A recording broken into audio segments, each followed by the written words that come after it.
नमस्कार, न्यूज के इकलौते फैमिली शो न्यूज की पाठशाला में आप सभी का बहुत स्वागत। मैं हूं सुशांत सिन्हा। ये वो पाठशाला जहां सबकी क्लास लगती है। सबसे पहले रोज की तरह आपको बता दूं कि आज कौन कौन सा चैप्टर खोलने वाला हूं और किस किस की क्लास लगाने वाला हूं। आज पाठशाला में बात होगी अमित शाह का खुला चैलेंज। मणिपुर पर पीएम मोदी ने विपक्ष का गेम कैसे पलट दिया, आज इसके बारे में आपको बताऊंगा। मणिपुर पर आंसू बहाती ममता बनर्जी को सुप्रीम कोर्ट ने कैसे झटका दिया, आज इसका चैप्टर भी।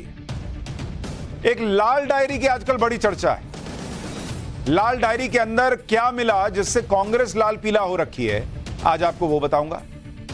सुप्रीम कोर्ट ने केजरीवाल को हड़काया तो जेब से कैसे पैसा निकल आया, आज उसका चैप्टर भी है। इसके अलावा ज्ञानवापी की बात होगी। ज्ञानवापी में आर्कियोलॉजिकल सर्वे ऑफ इंडिया को क्या मिला 4 घंटे के सर्वे में, जिससे मुस्लिम पक्ष हैरान रह गया।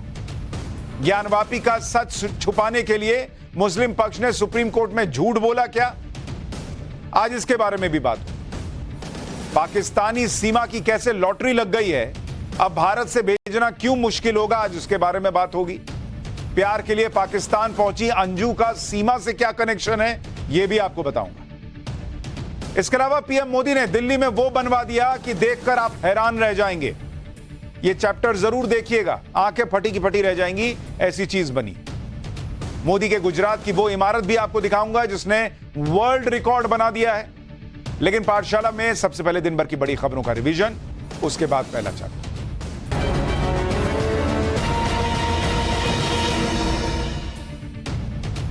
नरेंद्र मोदी सरकार ने पीएफ पर ब्याज दर बढ़ाने का ऐलान कर दिया है। पीएफ की ब्याज दर को 8.10% से बढ़ाकर 8.15% करने का फैसला लिया गया। ब्याज दर बढ़ाने का नोटिफिकेशन ईपीएफओ की तरफ से जारी कर दिया गया है। इस फैसले से करीब 6 करोड़ लोगों को फायदा मिलेगा। सुप्रीम कोर्ट ने दिल्ली के पूर्व मंत्री सत्येंद्र जैन की अंतरिम जमानत 21 अगस्त तक के लिए बढ़ा दी। कोर्ट ने स्वास्थ्य कारणों का हवाला देते हुए सत्येंद्र जैन को अंतरिम जमानत दी। ईडी की तरफ से पेश हुए वकील ने सत्येंद्र जैन की जमानत का विरोध नहीं किया। 21 जुलाई को दिल्ली के अपोलो हॉस्पिटल में सत्येंद्र जैन की रीढ़ की हड्डी की सर्जरी हुई थी। सुप्रीम कोर्ट ने खराब सेहत के आधार पर सत्येंद्र जैन को 26 मई को 6 हफ्ते की अंतरिम जमानत दी। गैंगस्टर मामले में जेल में बंद गाजीपुर के पूर्व सांसद और माफिया मुख्तार अंसारी के बड़े भाई अफजाल अंसारी को इलाहाबाद हाईकोर्ट से राहत नहीं मिली। हाईकोर्ट ने अफजाल अंसारी की 4 साल की सजा पर रोक लगाने से इनकार कर दिया। ऐसे में सांसदी बहाल करने के लिए अफजाल अंसारी के पास अब सिर्फ सुप्रीम कोर्ट का ही सहारा बचा। दिल्ली में यमुना नदी का जलस्तर फिर से खतरे के निशान के ऊपर चला गया। उत्तराखंड और हिमाचल प्रदेश के कई हिस्सों में भारी बारिश के बाद हथनी कुंड बैराज से पानी छोड़े जाने के कारण दिल्ली में यमुना का जलस्तर फिर बढ़ने लगा है। हालात को देखते हुए दिल्ली में हाई अलर्ट घोषित किया गया है। बाढ़ जैसी स्थिति में मदद के लिए 60 टीमें तैयार हैं। रूस और यूक्रेन युद्ध में अब रूस के शहरों पर भी हमला शुरू हो गया। आज सुबह रूस की राजधानी मॉस्को में ड्रोन से हमला किया गया। इस हमले में इमारतों को नुकसान पहुंचा है। एक ड्रोन तो रूस के रक्षा मंत्रालय के पास जाके गिर गया। रूस ने मॉस्को में हुए ड्रोन अटैक को आतंकी हमला करार दिया है और इसका अंजाम भुगतने की चेतावनी भी दी। तो ये हो गया दिन भर का रिवीजन। अब पाठशाला की पहली क्लास, और इसमें आज आपको बताऊंगा कि अमित शाह ने कैसे खुला चैलेंज दे दिया और मणिपुर पर पीएम मोदी ने विपक्ष का गेम पलट दिया। कैसे मणिपुर पर आंसू बहाती ममता बनर्जी को सुप्रीम कोर्ट से झटका लगा, और उस लाल डायरी का क्या सीक्रेट है भाई जिससे कांग्रेस लाल पीला हो रही है। इसके अलावा केजरीवाल का भी चैप्टर है इसमें। सुप्रीम कोर्ट ने केजरीवाल को हड़काया तो कैसे जेब से पैसा निकल आया, आज ये भी बताओ।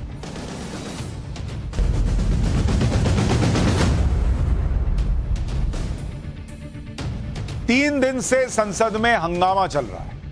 मणिपुर की बात पर संसद नहीं चल पा रही। पीएम मोदी से संसद में आकर बयान देने के लिए कहा जा रहा है। पहले बोल रहे थे मोदी जी बोले, तो जैसे ही संसद का सत्र शुरू हुआ पीएम ने बाहर ही सबसे पहले मणिपुर का जिक्र कर दिया। तो आप कह रहे हैं अंदर बोलिए, वो तो बाहर बोले थे, अब अंदर आके बोलिए। जबकि सरकार कह भी रही है कि वो तो पहले दिन से चर्चा के लिए तैयार है कि चर्चा कर लो ना भाई, हम मणिपुर पे बात करने के लिए तैयार है। लेकिन विपक्ष चर्चा को लेकर शर्तों पे शर्तें जोड़ता जा रहा है और ऐसा लगने लगा है कि जैसे चर्चा से भागने का प्रयास कर रहा है। संसद में इस टकराव से साफ साफ लग रहा है कि विपक्ष की दिलचस्पी मणिपुर पर चर्चा से ज्यादा इस बात पर है कि पीएम मोदी आकर बोले। और मैंने आपको पहले भी फैक्ट्स के साथ बताया था कि आपके अपनों का दर्द कई बार ऐसा लगता है कि इस देश के कई नेताओं, कई पत्रकारों, कई लोगों के लिए सिर्फ और सिर्फ नरेंद्र मोदी को घेरने का एक जरिया मात्र बनकर रह गया। तो यहां भी वही हो रहा है। मणिपुर पर सार्थक चर्चा होने की बजाय नहीं, नरेंद्र मोदी बोलेंगे तभी हम संसद चलने देंगे, नहीं तो नहीं चलने देंगे। और उनको शायद लगता है कि पीएम बोलेंगे तो उनको टारगेट करने का मौका मिलेगा। चाहे ये भी होगा कि देखिए हमने झुका दिया, बोला तो देखिए पीएम को आके बोलना ना पड़ा। विपक्ष की राजनीति चमक जाएगी। यही बात आज गृह मंत्री अमित शाह ने कह भी दी। आमतौर पर चर्चा के लिए संसदीय कार्य मंत्री विपक्ष को कहते हैं कि भाई हम सरकार तैयार है चर्चा की, लेकिन जब खुद गृह मंत्री आकर सदन में कह रहे हैं तो फिर चर्चा न करने का कोई मतलब ही नहीं। अमित शाह ने आज सदन में यही कहा कि उन्हें समझ में नहीं आ रहा कि विपक्ष चर्चा कर क्यों नहीं रहा है। एक बार पहले अमित शाह को सुनिए। चर्चा के लिए तैयार हूं। मुझे मालूम नहीं है कि विपक्ष को चर्चा करने देना नहीं चाहता।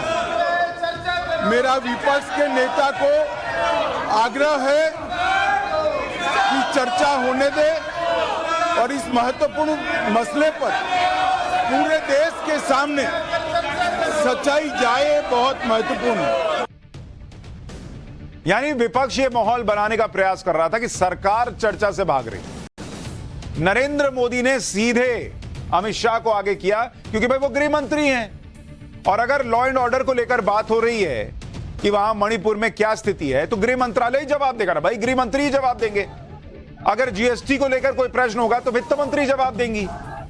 अगर बॉर्डर को लेकर कुछ होगा तो रक्षा मंत्री जवाब देंगे। तो गृह मंत्री खुद खड़े होकर कह रहे हैं कि भाई मैं जवाब देने के लिए तैयार हूं। और नरेंद्र मोदी ने शायद यह मैसेज देने का प्रयास किया है कि इन लोगों को एक्सपोज करो कि यही नहीं चाहते चर्चा, हम तैयार हैं, गृह मंत्री जवाब देने को तैयार है, तो फिर कहां भाग रहे हैं आप? जब सरकार तैयार है तो फिर विपक्ष क्यों चर्चा नहीं कर रहा? इसका जवाब वही है जो हमने आपको पहले बताया कि विपक्ष की दिलचस्पी चर्चा से ज्यादा पीएम मोदी के खिलाफ माहौल बनाने में। और ये सत्र दर सत्र हो रहा है। हर सत्र लगभग ऐसे ही बर्बाद होता है। कभी पेगासस में बर्बाद हो जाएगा, कभी किसी और चीज पर बर्बाद हो जाएगा। अब ये इस बार जो है वो मणिपुर की वजह से चर्चा के लिए जो है वहां चर्चा हो ही नहीं पा रही है। विपक्ष को पीएम मोदी के नाम से अपनी राजनीति करनी है, इसलिए पिछले 3 दिन से विपक्ष मणिपुर के मुद्दे पर संसद चलने नहीं रही। जबकि बंगाल से भी बहुत कुछ आ रहा है, लेकिन कोई ये नहीं कह रहा कि बंगाल पे भी चर्चा कीजिए। नहीं, इनको मणिपुर पे करना है। बंगाल तो दीदी इंडिया का पार्ट है ना, वो इंडिया जो नया बना है, तो वहां क्या क्या चर्चा करें। आज भी मणिपुर के मुद्दे पर विपक्ष संसद परिसर में प्रदर्शन कर रहा था, अपनी एकता को दिखा रहा था, पीएम मोदी से जवाब मांग रहा था। एक बार मल्लिकार्जुन खड़गे को भी सुन लीजिए। जब पार्लियामेंट चलता है, जब सदन चलता है, it is his duty, he should come and make a statement in the house, not outside. It is shameful going on, the parliament is going on. It is your duty first to inform parliament members, then to public. Suppose if Parliament was not there, session was not there, you could have spoken outside. PM के बयान से नीचे इनको कुछ नहीं चाहिए। पहले था कि चर्चा चाहिए, सरकार ने कहा ठीक है चर्चा कीजिए। उसके बाद फलाने रूल से चर्चा चाहिए, उसके बाद पीएम का ही बयान चाहिए और उससे नीचे किसी का नहीं चाहिए। मतलब नियम बदलते जा रहे। पीएम मोदी के खिलाफ माहौल बनाने वाली राजनीति की एक और तस्वीर आप देखिए। राज्यसभा में जब सांसद सवाल पूछ रहे थे तो आम आदमी पार्टी के सांसद संजय सिंह राज्यसभा चेयरमैन की कुर्सी के सामने पहुंचे। वहां पर वो चेयर की तरफ हाथ दिखा रहे थे। राज्यसभा चेयरमैन बार बार सांसद संजय सिंह को अपनी सीट पर जाने के लिए कह रहे थे कि सीट पर चले जाइए, देखिए संजय सिंह खड़े हैं ना। लेकिन जब वो नहीं माने तो इस वजह से उनके खिलाफ निलंबन का प्रस्ताव सरकार लेकर आ गई और उस प्रस्ताव को राज्यसभा चेयरमैन ओपी धनखड़ ने मंजूरी दे दी। इसी के साथ संजय सिंह पूरे सत्र के लिए निलंबित हुए। राज्यसभा में आज क्या हुआ पहले आपको दिखाता हूं।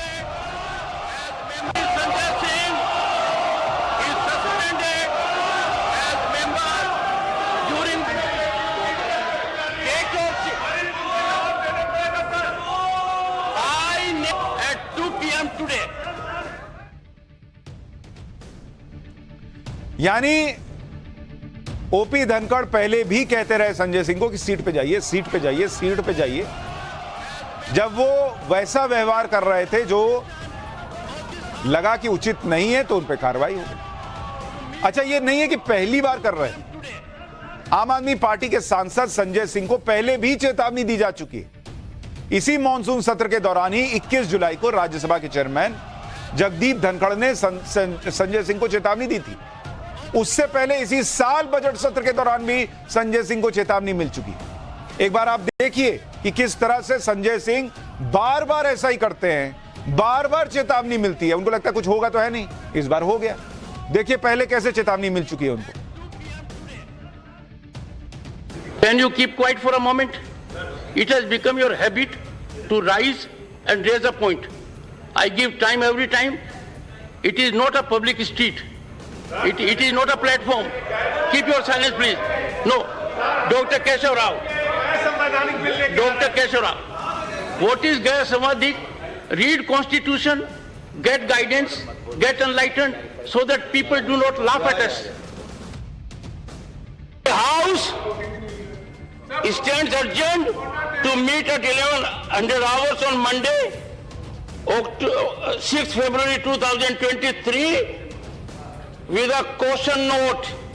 Those who have come in the well of the House, violating the regime applicable here, will be dealt with. यानी संजय सिंह बार बार चेतावनी मिलने के बावजूद वही व्यवहार कर रहे थे जिसके लिए उन्हें मना किया जा रहा था। ओपी धनखड़ ने कहा कि भाई ये सड़क नहीं है, संसद है। लेकिन अब संजय सिंह के निलंबन पर कहा जा रहा है कि लोकतंत्र को कुचला जा रहा है, मनमानी की जा रही, आवाज दबाई जा रही। जबकि आप ये देखिए कि राजस्थान में एक पूर्व मंत्री को पूरे सत्र के लिए सदन से निलंबित कर दिया जाता है तो कोई कुछ नहीं बोलता। और जब संसद के अंदर एक सांसद को पूरे सत्र के लिए निलंबित किया जाता है, बार बार चेतावनी देने के बाद जब नहीं सुधरा व्यवहार तब किया जाता है तो कहा जाता है कि तानाशाही आ गई, लोकतंत्र की हत्या हो रही है। क्यों भैया? राजस्थान में निलंबन हो सकता है नियम के तहत, राज्यसभा में नहीं हो सकता। निलंबन के बाद आम आदमी पार्टी के सांसद संजय सिंह और राघव चड्ढा ने क्या कहा, एक बार वो भी सुन लीजिए, फिर आगे की बात बताता हूं। भारत के 140 करोड़ लोग, उनका सर शर्म से झुक गया है, लेकिन प्रधानमंत्री इतने बेशर्म हैं कि वो सदन में आके जवाब देने के लिए तैयार नहीं है। और इसी के कारण आज मैंने 267 का नोटिस दिया था। पहले 15-20 मिनट तक मैं अनुरोध करता रहा चेयर से कि मुझे 267 पे बोलने का मौका दिया जाए। जब उन्होंने मौका नहीं दिया तो मैं चेयर के पास जाके अनुरोध कर रहा था कि आप मणिपुर पे चर्चा कराइए, लेकिन सरकार मणिपुर के ऊपर बात करने के लिए तैयार नहीं है। मोदी जी सदन में आने के लिए तैयार नहीं है। हमारा विरोध जारी रहेगा। महत्वपूर्ण साथी आम आदमी पार्टी के सांसद संजय सिंह जी को सस्पेंड कर दिया गया। ये लोकतंत्र की हत्या है। हमने चेयरमैन साहब से ये रिक्वेस्ट करी, आज तमाम राजनीतिक दलों ने पर्सनली जाकर, जब हाउस एडजर्न हुआ, चेयरमैन साहब से रिक्वेस्ट करी कि प्लीज उनके सस्पेंशन को रिवोक किया जाए। कि बीएससी की बैठक में भी कुछ मतभेद रहे, जिसके चलते विपक्ष के तमाम सारे राजनीतिक दलों ने ही और फ्लोर लीडर्स ने बिजनेस एडवाइजरी कमेटी की बैठक का भी बहिष्कार किया, हम चले गए वहां से। मेरा फिर से हाथ जोड़कर निवेदन रहेगा सरकार से, सत्ता पक्ष से भी, माननीय चेयरमैन साहब से भी। चेयरमैन साहब हम सबके बहुत आदरणीय हैं, कि कृपया कर इस सस्पेंशन पे पुनर्विचार करते हुए इसे निरस्त करें, सदस्यों को अपने पास बुलाएं, बातचीत के लिए बुलाएं। सरकार कह रही है चर्चा के लिए तैयार है, संजय सिंह कह रहे हैं सरकार चर्चा ही नहीं कर रही, इसलिए उनको चेयरमैन की कुर्सी के पास जाना पड़ गया। कुर्सी के पास जाने से चर्चा हो जाएगी, और वहां अमित शाह कह रहे हैं चर्चा करने के लिए, सो कुछ नहीं। और ये वो आम आदमी पार्टी है जो लोकतंत्र की हत्या बता रही है एक्शन को, जो दिल्ली विधानसभा में, क्योंकि ज्यादातर इनके ही सांसद हैं, माफ कीजिएगा विधायक हैं, तो वहां पर बीजेपी के जो गिने चुने विधायक हैं, अगर उनसे उनका व्यवहार कुछ इधर से उधर हो तो मार्शल टांग के उनको बाहर कर देते हैं दिल्ली विधानसभा से बीजेपी के विधायकों को। यहां एक्शन पे कह रहे हैं लोकतंत्र की हत्या हो गई। अच्छा, अभी आपको कर्नाटक की याद दिला देता हूं। वहां पर अभी 5 दिन पहले कर्नाटक में बीजेपी के 10 विधायकों को पूरे सत्र के लिए निलंबित कर दिया गया, क्योंकि उन्होंने कुछ विधायकों और सदन के एजेंडे की कॉपी फाड़कर उसके टुकड़े स्पीकर की तरफ फेंक दिए थे। कर्नाटक में कांग्रेस की सरकार है तो किसी ने कुछ नहीं कहा, कोई लोकतंत्र खतरे में नहीं आया। जो सस्पेंड हुए वो बीजेपी के विधायक थे, इसलिए किसी को दिक्कत नहीं आई। राजस्थान में हो गया, किसी को दिक्कत नहीं आई, लेकिन संजय सिंह पर हो गया क्योंकि वो आम आदमी पार्टी के विधायक और वो उस इंडिया के सदस्य हैं, तो भैया लोकतंत्र खत्म, हिटलर शाही आ गई वगैरह वगैरह। ये सब देखिए, आंखें खोलिए कि इस देश के अंदर कुछ नेता किस तरह से माहौल बनाते हैं। यहां आपको यह भी बताता हूं कि जो विपक्ष पीएम मोदी से संसद में आकर बोलने के लिए कह रहा है, वो अपने अपने राज्यों में क्या कर रहा है यह भी देखना चाहिए। जो पीएम से कह रहे हैं कि वो डर गए हैं और बयान देने से भाग रहे हैं, वो अपने अपने राज्यों में कैसे जांच से भाग रहे हैं, यह आप बंगाल के उदाहरण से देख लीजिए। बंगाल में इसी साल रामनवमी पर हिंसा हुई थी, आपको याद होगा, और हिंसा की जांच के लिए हाईकोर्ट ने एनआईए से कहा था कि नेशनल इन्वेस्टिगेटिव एजेंसी यह जांच करेगी। लेकिन आप देखिए, बंगाल सरकार यह नहीं चाहती थी कि रामनवमी पर जो हिंसा हुई वो मामला जो है वो एनआईए जांच करे। क्यों भाई, अगर सब ठीक था तो एनआईए को करने देते। नहीं, कलकत्ता हाईकोर्ट ने रामनवमी हिंसा की जांच एनआईए को ट्रांसफर करने के आदेश दिए, तो बंगाल सरकार को हाईकोर्ट का ऑर्डर पसंद नहीं आया। वो दौड़े दौड़े सुप्रीम कोर्ट चले गए चैलेंज करने के, अरे ये एनआईए जांच करेगी बॉस। आज सुप्रीम कोर्ट ने बंगाल सरकार की याचिका ही खारिज कर दी और हाईकोर्ट के आदेश को बरकरार रखा। यानी हिंसा की जांच को रोकने की जो कोशिशें हो रही थी एनआईए के जरिए कि भाई एनआईए ना करे जांच, अब जो एनआईए बेस्ट जांच एजेंसी है वो बंगाल में सरकार के विरोध के बावजूद, अब चूंकि रोक तो लगी नहीं, तो वो अब जांच करेगी। लेकिन बंगाल सरकार ने, आप सोचिए, टाइम, पैसा और संसाधन लगा दिए कि कैसे एनआईए की जांच रोक दी जाए, और ये लोग दूसरे को बताते हैं कि भैया दूसरे का व्यवहार लोकतंत्र में कैसा होना चाहिए। जबकि वहां पर आपको मैंने बताया भी था कि मणिपुर में जो हिंसा करने वाले लोग थे, कैसे उन पर कार्रवाई हुई, अरेस्टिंग हुई, उनके ऊपर कार्रवाई। रामनवमी की हिंसा को लेकर कलकत्ता हाईकोर्ट ने इसी साल अप्रैल में कहा था कि हिंसा के मामले की जांच एनआईए को देना ही सही होगा, क्योंकि पुलिस जांच करेगी तो लगता नहीं है कि कुछ हासिल होगा। इसलिए सारे रिकॉर्ड, फुटेज, सीसीटीवी दस्तावेज एनआईए को दिए जाएं। कोर्ट ने कहा था कि हिंसा के दौरान बहुत ऐसी बमबाजी की घटनाएं हुई जिन्हें एनआईए एक्ट के तहत दर्ज करना चाहिए था, लेकिन एनआईए एक्ट के तहत केस दर्ज नहीं किए गए। इससे शक पैदा होता है। मतलब हाईकोर्ट को ऐसा नहीं था कि मूड आया कि नहीं नहीं एक बार एक काम करते हैं, बंगाल पुलिस से जांच नहीं कराते, एनआईए से करा लेते। हाईकोर्ट कह चुका भाई कि इनको देख के, इनके लक्षण देख के बंगाल पुलिस के लग नहीं रहा कि ये ठीक से जांच कर पाए, इसलिए एनआईए को दिया था। और ये दौड़े दौड़े गए सुप्रीम कोर्ट, वहां भी मुंह की खा। तो बंगाल के लिए बहुत दर्द है ममता सरकार, लेकिन अपने यहां न्याय दिलाने के लिए सुप्रीम कोर्ट तक दौड़ जाते कि भैया एनआईए से ना जांच कराइए। बंगाल के बारे में हम आपको पहले भी बता चुके हैं कि वहां पंचायत चुनाव के दौरान किस तरह से सब कुछ हुआ, वैसा ही जैसा मणिपुर में हुआ था। बंगाल में एक महिला उम्मीदवार के कपड़े फाड़े गए थे, लेकिन वहां की पुलिस तो कह रही थी कि अभी तक कुछ मिला ही नहीं है, जबकि खुद पीड़ित ने कैमरे पर आकर गवाही दी। पीड़ित के पति ने बताया कि कैसे उन लोगों को डर लग रहा है घर से निकलने में। लेकिन बंगाल की बात आते ही पूरा विपक्ष सन्नाटे में चला जाता है। अच्छा, फिर वहां एक घटना और हो गई, एक और वीडियो वायरल हुआ जिसमें एक महिला को जो है वो पूरा इलाके में महिलाएं और सारे लोग इकट्ठा हैं और उसको एक तरह से नग्न करके पीटा जा रहा है। उस पर भी कोई हंगामा नहीं हुआ, कोई सदन में नहीं करा कि बंगाल पे चर्चा कर लेते हैं। ना ममता बनर्जी कुछ बोलती है, ना राहुल गांधी कुछ बोलते हैं, और बाकी तो छोड़ ही दिए। और राहुल गांधी तो उस पर भी कुछ नहीं बोले जो राजस्थान में हो रहा है। राजस्थान में एक मंत्री की कुर्सी सिर्फ इसलिए चली गई क्योंकि उसने कह दिया कि जिस तरह से राजस्थान में महिलाओं के खिलाफ अत्याचार बढ़ा है, उसमें मणिपुर की जगह अपने गिरेबान में झांकने की जरूरत है। भाई जैसे ही बोला गया, मंत्री जी की कुर्सी चली गई। वो मंत्री से पूर्व मंत्री हो गए और एक तरह से उन्हें दुश्मन नंबर 1 बना दिया गया लग रहा है। ये पूर्व मंत्री हैं राजेंद्र गूढ़ा। उन्होंने आज गंभीर आरोप लगाया कि विधानसभा के अंदर उन्हें कांग्रेस के विधायकों और मंत्रियों ने मिलकर पीट दिया है, कह रहे हैं। और इसलिए पीटा क्योंकि वो एक लाल डायरी विधानसभा के अंदर लेकर गए थे और इस लाल डायरी को सदन के अंदर लहरा रहे थे। गूढ़ा का आरोप है कि इस लाल डायरी में राज्य सरकार पर कई खुलासे हैं। इसी डायरी को लेकर उन्हें पीटा गया है और उनसे डायरी भी छीन ली गई, कह रहे हैं। मीडिया के सामने आकर राजेंद्र गूढ़ा अपनी आपबीती बताते बताते रोने तक लग गए। अब एक बार पहले उनको सुनिए, फिर बताता हूं राजस्थान की सरकार इस पर क्या कह रही है। मेरे पास वो डायरी थी, वो डायरी मेरी छीन ली गई। मेरे साथ इन्होंने सारे के सारे 25-50 लोगों ने एक साथ मेरे ऊपर हमला कर दिया। मेरे गुस्से मारे धक्का मारा, लात मार के मुझे नीचे पटक दिया। और फिर मुझे मार्शलों ने नहीं, मुझे कांग्रेस के लोगों ने, कांग्रेस के मंत्रियों ने मुझे घसीट के बाहर निकाला। मार्शल तो आए ही नहीं थे तब तक। और उसके बाद मैं तो सिर्फ यही बात कहना चाह रहा था, हमने अशोक गहलोत जी का चेहरा देख के इनको समर्थन किया था। अभी अपना दुखड़ा सुना रहे हैं। अच्छा, आगे बढ़ने से पहले एक जगह शायद मैंने जगदीप धनखड़ जी को ओपी धनखड़ बोल दिया था, तो उसके लिए माफी मांग लेता हूं।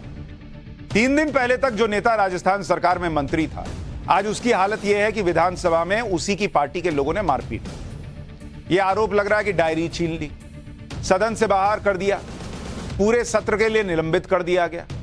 इतना ही नहीं, जब राजेंद्र गुड़ा ने दोबारा विधानसभा में जाने की कोशिश की तो उनका रास्ता तक रोक लिया गया। ह्यूमन चेन बनाकर उन्हें सदन के अंदर नहीं जाने दिया गया। एक बार देखिए राजस्थान की विधानसभा के बाहर क्या क्या हुआ।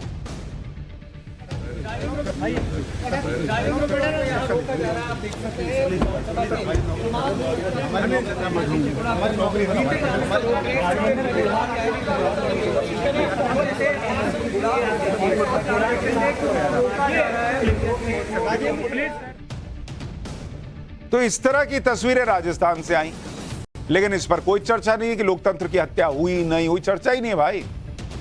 अच्छा, ये लाल डायरी का क्या चक्कर है, इसके लेकर भी बड़ी चर्चा हो रही है। राजेंद्र गुड़ा का दावा है कि इस डायरी में 500 करोड़ की काली कमाई का हिसाब किताब है। सुनिए उन्होंने क्या आरोप लगाए। गहलोत साहब, वो डायरी का आधा पार्ट आपने आपके विधानसभा में गुंडागर्दी करके मेरे से छीन लिया, और आधा पार्ट मेरे पास अभी और है। इस पार्ट के अंदर आपके सारे काले कारनामे जो लोगों ने आपने विधायकों को खरीदा, किस किस एमएलए को राज्यसभा में आपने निर्दलीयों को क्या क्या दिया, किस किस को प्रलोभन दिया, क्रिकेट के चुनाव में आपने क्या क्या काले कारनामे किए पैसे दे दे के, वो सारी चीजें अभी खुलासा मैं आगे भी करूंगा। मेरी डायरी इनसे, मेरे से अमीन खान ने, रफीक ने, सारा का सारा आर्थिक लेन देन तो 2 नंबर में हुआ। 2 नंबर में धर्मेंद्र राठौड़ के द्वारा मुख्यमंत्री जी के नाम लिखे हुए हैं, उसके अंदर वैभव गहलोत के नाम लिखे गए हैं। और क्रिकेट के चुनाव के अंदर किसको पैसे कैसे दिए, राज्यसभा में कैसे दिए, सरकार के संकट में किस किस एमएलए को कितने कितने पैसे दिए, किसके द्वारा दे पैसे, आया कहाँ, पैसा गया कहाँ, सब कुछ था उसमें। उसके अंदर 100, 200, 500 करोड़ का लेन। लेकिन कोई राजेंद्र गुड़ा से पूछे कि अगर इस लाल डायरी में इतना कुछ राज उनके पास था तो अभी तक लाल डायरी जो है वो दबा के बैठे क्यों हुए। चुनाव के पहले उनको ध्यान आ रहा है कि लाल डायरी में किसका किसका, मुख्यमंत्री के बेटे का नाम लिखा हुआ है। इतने दिन जब तक सरकार में थे, मंत्री बने हुए थे, तब ध्यान नहीं आ रहा था कि लाल डायरी निकाल कर दिखा दूं। अब उनको चुनाव के पहले लाल डायरी ध्यान आ रही। लेकिन सवाल यह है कि आरोप लग रहे हैं तो उस पर प्रतिक्रिया क्या है। राजेंद्र गुड़ा पर राजस्थान सरकार कह रही है कि वो बेसिर पैर की बातें कर रहे हैं, डायरी वाली बातें मनगढ़ंत हैं, ये सिर्फ सरकार को बदनाम करने की साजिश है। राजेंद्र गुड़ा बीजेपी के हाथों में खेल रहे हैं, यह राजस्थान सरकार के मंत्री शांतिलाल धारीवाल का आरोप है। विरोध इस बात का था कि सारी की सारी जो ये लाल डायरी वाला किस्सा बताया जा रहा है, ये भारतीय जनता पार्टी के साथ मिलकर के ये षड्यंत्र रचा गया है। एक स्टोरी बनाई गई है, कहानी बनाई गई है, सारी की सारी षड्यंत्र सरकार के खिलाफ और खास तौर पर मुख्यमंत्री जी के खिलाफ, क्योंकि अब इनके पास कुछ नहीं बचा। तो सबके अपने अपने तर्क हैं, लेकिन सवाल यह है कि क्या वाकई जो ये नियम मापदंड दूसरों के लिए तय करते हैं वो फॉलो कर रहे हैं। इसी तरह आप दिल्ली सरकार को देखिए। हमने आपको बताया था कि 3 जुलाई को सुप्रीम कोर्ट ने दिल्ली सरकार को RRTS यानी regional rapid transit system project के लिए लताड़ लगाई थी। सुप्रीम कोर्ट ने कहा था कि दिल्ली सरकार 2 हफ्ते के अंदर हलफनामा दे और यह बताए कि पिछले 3 सालों में दिल्ली सरकार ने विज्ञापन पर कितना खर्च किया। सुप्रीम कोर्ट दिल्ली सरकार से इसलिए हिसाब मांग रही थी क्योंकि दिल्ली सरकार ने यह कहा था कि उनके पास पब्लिक का प्रोजेक्ट है भाई RRTS, उसके लिए 415 करोड़ रुपए ही नहीं है, वो नहीं दे सकते पैसा, बोल दिए। तो सुप्रीम कोर्ट ने कहा अच्छा जरा बताओ कितना एड पे खर्च करते हो। अब इसी केस की सुनवाई के दौरान आज सुप्रीम कोर्ट ने दिल्ली सरकार की तरफ से दिए गए हलफनामे का जिक्र किया और बताया कि दिल्ली सरकार ने पिछले 3 साल में विज्ञापन पर कुल 1073 करोड़ रुपए खर्च कर दिए। 3 साल में 1000 करोड़ से ज्यादा एड पर, लेकिन उनके पास प्रोजेक्ट के लिए पैसा नहीं। सुप्रीम कोर्ट ने कहा कि आरआरटीएस प्रोजेक्ट के लिए दिल्ली सरकार को जो पैसा देना है वो उनके 1 साल के विज्ञापन बजट जितना ही है। सुनवाई के दौरान सुप्रीम कोर्ट ने दिल्ली सरकार के वकील से कहा कि या तो आप पैसा जमा कीजिए या तो हम आपका विज्ञापन बजट अटैच कर देंगे, यानी जो विज्ञापन बजट का पैसा वो आरआरटीएस प्रोजेक्ट में दे देंगे। मतलब कोर्ट ने कह दिया केजरीवाल सरकार से, या तो अपनी मर्जी से कोर्ट आप पैसा दे दीजिए, आरआरटीएस पब्लिक का प्रोजेक्ट है उसके लिए पैसा दीजिए, और नहीं तो आपका जो इतना ऐड छप रहा है ना उसका पैसा लेके इधर दे देंगे। इसके बाद दिल्ली सरकार के वकील ने कहा कि वो पैसा जमा कर देंगे। भाई ऐड मत रोकिए, उन्हें थोड़ा ज्यादा वक्त दिया जाए पैसा जमा कर, मतलब ऐड पे आंच नहीं आनी चाहिए, पैसा कहीं से इधर उधर से लाके दे देंगे लेकिन ऐड जानी चाहिए। इस पर सुप्रीम कोर्ट ने लताड़ा लगाई और दिल्ली सरकार से कहा कि आपको जो पेमेंट था उसके लिए पहले ही बहुत वक्त दिया जा चुका है भाई। इसके बाद सुप्रीम कोर्ट ने कहा कि दिल्ली सरकार 415 करोड़ रुपए 2 महीने के अंदर आरआरटीएस प्रोजेक्ट के लिए जमा करे। यानी सुप्रीम कोर्ट हड़का रही है तो जेब से पैसा निकल रहा, उसके पहले पैसा नहीं था। अब कहां से आ जाएगा पैसा? शीश महल के लिए पैसा है, पब्लिक के प्रोजेक्ट के लिए पैसा नहीं, एड के लिए पैसा है, पब्लिक के प्रोजेक्ट के लिए पैसा नहीं। ये है इस देश की पॉलिटिक्स जो कुछ लोग करते हैं, कुछ नेता करते हैं, उसकी सच्चाई। लेकिन एक सच्चाई की तलाश और हो रही है और वो सच्चाई ढूंढी जा रही है कि ज्ञानवापी परिसर में मंदिर था या नहीं। पाठशाला में अब ज्ञानवापी परिसर के सर्वे का चैप्टर। वाराणसी में ज्ञानवापी परिसर में एएसआई के 4 घंटे के सर्वे में ऐसा क्या मिला जिससे मुस्लिम पक्ष हैरान रह गया? सुप्रीम कोर्ट ने क्यों मुस्लिम पक्ष से कहा कि वो हाईकोर्ट जाए? और क्या एएसआई के सर्वे पर रोक लगाने के लिए मुस्लिम पक्ष ने कोर्ट में झूठ बोला? इसका चैप्टर।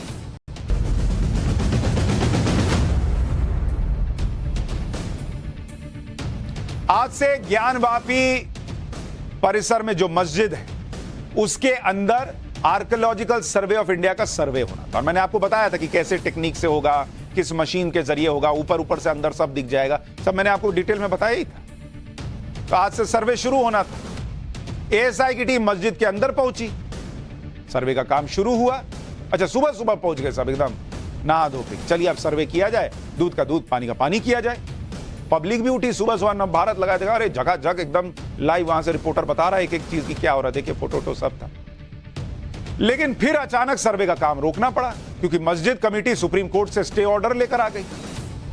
यानी आप देखिए कि सुबह 7 बजे से ज्ञानवापी परिसर का एएसआई सर्वे शुरू, 7 बजे। 12 बजे से पहले सुप्रीम कोर्ट ने एएसआई के सर्वे पर रोक भी लगा, यानी 4-5 घंटे से कम, करीब 4-4.5 घंटे सर्वे चला होगा, उतने में उस पर रोक भी लग गई। स्टे ऑर्डर लाने के लिए मस्जिद कमेटी ने सुप्रीम कोर्ट में यह दलील दी कि मस्जिद में एएसआई की टीम खुदाई कर रही है, जबकि कोई खुदाई हो ही नहीं रही थी भाई। मस्जिद कमेटी के वकील हुजैफा अहमदी ने मामले की सुनवाई कर रहे चीफ जस्टिस की बेंच के सामने कह दिया कि सर्वे की इतनी जल्दी क्यों है? अरे बहुत जल्दी हो रहा है, सालों साल से वहां मस्जिद बन के बैठी है, आप कह रहे हैं अभी भी जल्दी हो रहा है? कह रहे हैं सर्वे की इतनी जल्दी क्यों है जब पिछली कई शताब्दियों से कोई सर्वे नहीं हुआ, हमें अपील करने का मौका भी नहीं मिल पाया। एएसआई की टीम ज्ञानवापी परिसर की पश्चिमी दीवार के पास खुदाई कर रही है, कोर्ट में बोल दिया।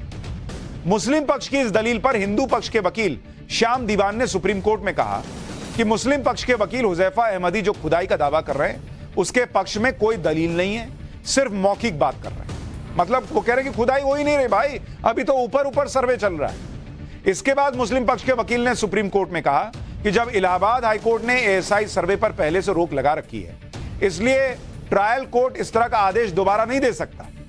मुस्लिम पक्ष की दलील सुनने के बाद सुप्रीम कोर्ट ने आर्कियोलॉजिकल सर्वे ऑफ इंडिया और जो सॉलिसिटर जनरल हैं सरकार के वकील तुषार मेहता, उनसे पूछा कि क्या चल रहा है जी ज्ञानवापी परिसर में, क्या हो रहा है वहां पे? तो एएसआई ने कहा कि सर्वे के दौरान कोई भी आक्रामक तरीके नहीं उठाए जाएंगे, यानी कोई खुदाई या स्ट्रक्चर से कोई छेड़छाड़ नहीं होगी। इसी बात को और विस्तार से जो सरकार की तरफ से वकील थे सॉलिसिटर जनरल तुषार मेहता, उन्होंने भी सुप्रीम कोर्ट को बताया कि सर्वे के दौरान 1 हफ्ते तक कोई खुदाई का काम होना ही नहीं है भाई, 1 हफ्ता कोई खुदाई नहीं की जाएगी। मस्जिद परिसर में किसी भी ढांचे में कोई बदलाव नहीं होगा। शुरुआती 1 हफ्ते में तो सिर्फ जीपीआर तकनीक का इस्तेमाल होगा, जो मैं आपको नई मशीन बताया था जिसमें चक्का लगा रहता है, ऊपर स्क्रीन, नीचे ऐसे सिग्नल भेजते हैं जमीन के नीचे, क्या है जीपीआर वाला। 1 हफ्ता बस वही चलना था कि नीचे कुछ है भी कि नहीं जरा देख लें। परिसर का नाप लिया जाएगा और वीडियोग्राफी फोटोग्राफी की जाएगी। जहां तक सुप्रीम कोर्ट के पिछले आदेश की बात है तो वो आदेश सिर्फ कथित शिवलिंग की कार्बन डेटिंग को लेकर था और इस इलाके में कोई सर्वे किया ही नहीं जा रहा। मतलब मुस्लिम पक्ष ने वहां पे ये भ्रम फैला दिया कि भाई ये खुदाई शुरू कर दी है। यानी मस्जिद कमेटी की तरफ से खुदाई की जो बात कही गई वो सही नहीं थी, फिर भी बार बार कोर्ट में इसका जिक्र किया गया। सर्वे से मस्जिद के ढांचे को नुकसान पहुंच सकता है, वहां पर खुदाई हो रही है। मुस्लिम पक्ष ने सिर्फ इस आधार पर खुदाई की बात कही कि एएसआई की टीम के लोग अपने साथ फावड़ा लेकर गए। लेकिन बाद में खुदाई की बात पर ज्ञानवापी मस्जिद की देखरेख करने वाली अंजुमन इंतजामिया कमेटी के जॉइंट सेक्रेटरी एसएम यासीन किस तरह से गोलमोल जवाब दे रहे थे, सुनिए एक बार कोर्ट में क्या था, अब बाहर क्या बोलने लगे। आशंका थी, बहुत से आशंकाएं। एक तो आज सावनी सोमवार था, कहीं ऐसा ना हो कि ये लोग माप इकट्ठा कर लें एएसआई वाले, क्योंकि एएसआई बिल्कुल तुला हुआ था सुप्रीम कोर्ट की अवमानना को। यासीन साहब सुप्रीम कोर्ट में ये कहा गया कि नहीं वहाँ पे खुदाई हो रही है। ऐसा है, फावड़ा वगैरह लेके गए थे तो सुप्रीम कोर्ट को जाहिर है हमें तो ये बावर कराना था कि मतलब फावड़ा से कुछ दूसरा भी काम हो सकता है, लेकिन वहाँ पर कोर्ट में कुछ इस तरीके से बात रखी गई कि वहाँ पे खुदाई हो रही है। नहीं, ऐसा है, खुदाई के लिए तो ये तो गए ही थे और आज भी मजदूर वगैरह सब लेके गए थे। ये तो फावड़ा लेके गए थे तो इन्होंने वहां कोर्ट में कह दिया कि खुदाई हो रही है। मतलब कोई आदमी अगर गलती से बाहर चाकू तेज कराने के लिए भी निकल जाए तो कोई फैला देगा कि भाई मर्डर हो रहा है, ये चाकू लेके निकला है तो मर्डर ही ना करने निकला होगा। अरे भैया चाकू तेज कराने भी तो जा सकते हैं, लेकिन हो गया। पर उसके बावजूद जब ये पता चल गया कि वहां खुदाई नहीं हो रही है, सुप्रीम कोर्ट ने पहले तो कहा कि भाई एक हफ्ते के लिए जो है सिर्फ वहां पर ऊपर ऊपर सर्वे होगा, खुदाई नहीं होगी। लेकिन बाद में पूरे सर्वे पर रोक लग गई 26 तारीख के लिए। ये कोर्ट में हुआ क्या और इसके क्या मतलब हैं? क्या झूठ बोलकर कोर्ट को गुमराह करने का प्रयास हुआ? और कुछ सवाल हैं, उन पर बात करने के लिए हमारे साथ ज्ञानवापी केस में हिंदू पक्ष के वकील विष्णु जैन जुड़ रहे हैं। विष्णु भाई, बहुत स्वागत आपका पाठशाला में। जरा ये बताइए हमारे दर्शकों के लिए कि क्या ये झूठ बोलकर मुस्लिम पक्ष ने कोर्ट को गुमराह नहीं किया कि वहां पर खुदाई हो रही है? आप कह रहे हैं कि फावड़ा लेके गए थे तो हमको लगा कि खुदाई ही कर रहे होंगे। देखिए, जब 11:15 बजे ये जो केस है जो मेंशनिंग लिस्ट पे था, सीधे नंबर 9 पे, उसकी जब सुनवाई हुई तो पहले मैं बताना चाहता हूं कि मेंशनिंग लिस्ट में जो एसएलपी लगी थी वो 7/11 के ऑर्डर से अराइज कर रही थी। मतलब प्लेसेस ऑफ वर्शिप एक्ट लागू होता है कि नहीं होता है, जो हम 2 कोर्ट से जीत चुके हैं, ट्रायल कोर्ट से और हाई कोर्ट से, उसके खिलाफ वो एसएलपी थी। ये जो डिस्ट्रिक्ट कोर्ट का ऑर्डर है, इसके खिलाफ कोई सब्सटेंटिव याचिका ही नहीं थी, पर सीधे सुप्रीम कोर्ट में ओरल ढंग से जो कंप्लीटली प्रोसीजर का वायलेशन है और किसी को ऐसा अधिकार नहीं है, ओरल मेंशनिंग करने लग गए डिस्ट्रिक्ट कोर्ट के ऑर्डर के खिलाफ, बिना कोई एप्लीकेशन के, बिना कोई याचिका के। उसके बाद सुप्रीम कोर्ट ने सॉलिसिटर जनरल साहब से पूछा कि बताइए वहां पे खुदाई हो रही है कि नहीं हो रही है, और ये पता करिए, हम 11:15 बजे दोबारा इस मैटर को सुनेंगे। 11 बजे ये सुनवाई हुई थी और 15 मिनट का समय दिया गया कि 15 मिनट में आप दोबारा आइए। 15 मिनट के बाद सॉलिसिटर जनरल ने ऑन इंस्ट्रक्शन सुप्रीम कोर्ट के पटल पे स्टेटमेंट दिया कि अभी 1 हफ्ते तक कोई खुदाई नहीं होने जा रही है, वहां पे मैपिंग, इमेजरी, ये सारे काम किए जा रहे हैं, नक्शा तैयार किया जा रहा है, जिससे आगे आने वाले समय में इस केस को समझने में हेल्प मिल सके। इसके बाद अंजुमन इंतजामिया ने कहा कि नहीं, हमें हाईकोर्ट जाने का समय तो चाहिए। तो यहाँ पे एक लॉजिक ये आता है कि जो लोग, बनारस से इलाहाबाद की दूरी 100 किलोमीटर है, फ्राइडे से लेके मंडे तक वो इलाहाबाद हाईकोर्ट नहीं जा पाए, कितनी हास्यास्पद बात है, और वो सुप्रीम कोर्ट चले आए ये कहते हुए कि नहीं ये ऑर्डर गलत है। ये बात तो हाईकोर्ट में भी कह सकते थे। तो मैं ये बोलना चाहता हूं आपके चैनल के माध्यम से कि सिर्फ और सिर्फ डिले टैक्टिक्स है। पहले भी जब वजू टैंक के एरिया का, जिसको ये लोग फाउंटेन कह रहे हैं, उसका जब सर्वे का ऑर्डर हुआ था तो इसी तरह से स्टे लिया गया था और वो स्टे आज तक कंटिन्यू कर रहा है, और आज भी उसी तरह से गलत बोल के, गलत फैक्ट्स बोल के, और उनका कंडक्ट भी गलत था, उसके आधार पे स्टे लिया गया है। पर मैं ये बताना चाहता हूं कि ये टेम्पररी अरेंजमेंट है, और सुप्रीम कोर्ट ने अपने ऑर्डर में, आज के ऑर्डर में मेंशन किया कि इलाहाबाद हाई कोर्ट उसको दोबारा सुने और बिना हमारे ओपिनियन से अनअफेक्टेड हुए। अच्छा विष्णु भाई, एक बात बताइए, देखिए हम लोग तो वकील नहीं है, पत्रकार है, थोड़ा बहुत केस फॉलो करते हैं, आप बेहतर बता पाएंगे कि जब ये नुपुर शर्मा वाला केस हुआ था तो उस वक्त सुप्रीम कोर्ट ने नुपुर शर्मा को बहुत लताड़ लगाई थी, उनके वकील को, कि आप लोग कैसे मुंह उठा के सुप्रीम कोर्ट आ गए जी। आपको पहले जो है वो हाईकोर्ट जाना चाहिए था। तो आज जो ये मुस्लिम पक्ष सीधा केस लगा हुआ भी नहीं था, दूसरा केस था, वहां पहुंच गए सर्वे रुकवाने के लिए और लोअर कोर्ट से, डिस्ट्रिक्ट कोर्ट से सीधा सुप्रीम कोर्ट पहुंच गए। तो सुप्रीम कोर्ट ने तो बहुत इनको लताड़ लगाई होगी आज। नहीं, कोई लताड़ नहीं लगाई। नहीं लगाई। मैं कहना चाहता हूं, लताड़ तो हमें लगाई थी। मैंने आज से ठीक 1 साल पहले आपके यहाँ पाठशाला किया था और लताड़ मैंने आपसे भी खाई थी और लताड़ मैंने सुप्रीम कोर्ट से भी खाई थी। जब मैंने ये कहा था कि इसका एएसआई सर्वेक्षण किया जाए, सुप्रीम कोर्ट में आर्टिकल 32 में रिट याचिका फाइल की थी, रिट पिटीशन नंबर 516 ऑफ 2022। तो सुप्रीम कोर्ट ने कहा यहां क्यों चले आए भैया, हाई वहां जाइए ट्रायल कोर्ट में। जबकि हमारे पास लीगल पॉइंट था, पर नहीं सुना, 1 मिनट भी नहीं सुना। और आज अंजुमन इंतजामिया की ओरल मेंशनिंग पे इसको सुना गया है। But be that as it में, मेरा सिर्फ लीगल पॉइंट ये है कि आज ये जो सर्वे हो रहा है ये एक टेक्निकल सर्वे है, ये एक साइंटिफिक सर्वे है। डिस्ट्रिक्ट कोर्ट को पावर है अपनी एक्सरसाइज ऑफ पावर्स में सीपीसी के एक्सपर्ट ओपिनियन मंगाने की, और ये एक्सपर्ट ओपिनियन बहुत जरूरी है। सुशांत जी, मैं बताना चाहता हूं, 3 जो गुंबद है उसके नीचे हिंदू मंदिर का शिखर है, ये कैसे साबित होगा? क्या ओरल गवाही से साबित हो सकता है? ये जो वेस्टर्न वॉल है ये कितनी पुरानी है, ये कैसे साबित होगा? क्या ओरल गवाही से साबित होगा? ये जो खंबे हैं ये हिंदू मंदिर के खंबे हैं कि नहीं, ये कैसे साबित होगा? जो वहां पे नीचे जाने का रास्ता है जिसको आर्टिफिशियल वॉल से बंद किया हुआ है, ये कैसे साबित होगा?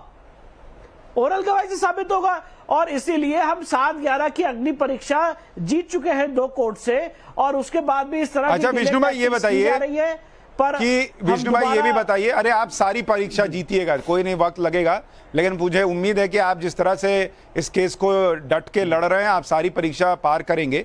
पर ये बताइए कि आज जब ये हुआ कि मुस्लिम पक्ष ने कह दिया कि वहां तो खोद रहे हैं, और बाद में जब पता चला, एसजी ने पता करके बताया कि भाई वहां तो कोई खुदाई हफ्ते भर नहीं होनी है, तब तो सुप्रीम कोर्ट ने मुस्लिम पक्ष को बहुत डांटा होगा कि झूठ काहे बोले जी, बाहर निकलो।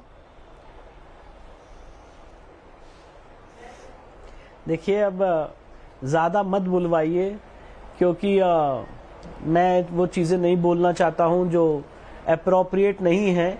पर मैं सिर्फ इतना कहना चाहता हूं कि कानून जो है वो अलग अलग ढंग से अपना काम करता है। मैं इससे ज्यादा इस मामले में क्या कहूं। अच्छा, लेकिन डाटा नहीं, आप ये कह रहे हैं डाटा नहीं वहां पे। आज जो प्रक्रिया अपनाई गई सुप्रीम, नहीं बिल्कुल नहीं डाटा।